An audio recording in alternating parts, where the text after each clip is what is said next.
Singkat cerita ada seorang kiai waroi zuhud, di rumah nggak ada TV, nggak ada HP, nggak ada motor. Saking inginnya anak itu nggak terkontaminasi TV, nggak terkontaminasi HP, juga nggak sering keluyuran ada motor.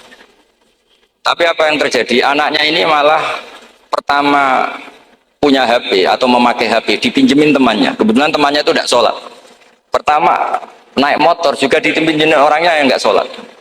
Pertama tahu TV juga di tetangga, komunitas keluarga yang tidak sholat.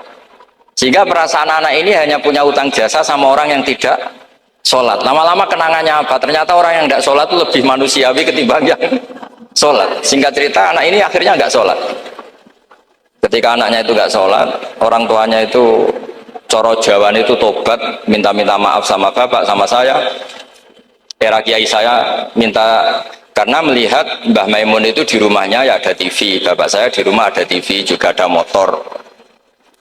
Ketika sowan, walhasil intinya diceritain kenapa banyak kiai alim yang longgar, di rumah ada TV, ada HP, ada motor. Ternyata karena jangan sampai anak kita pertama merasa utang jasa itu sama orang lain. Nah, kalau orang lain ini yang orang nggak bener bisa berabe kan.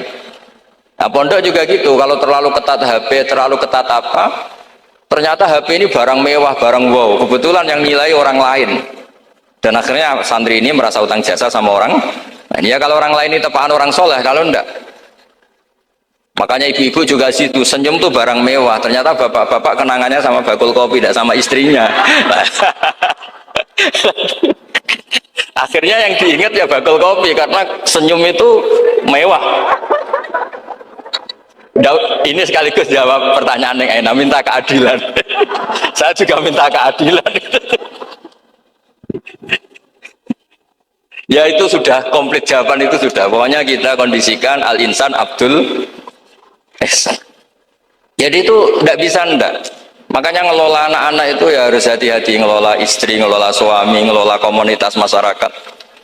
Kenapa kiai itu harus dermawan? Kenapa orang baik harus dermawan? Kalau yang dermawan orang fasik, pasti orang fasik ini yang punya pengaruh, karena al-insan abdul ihsan.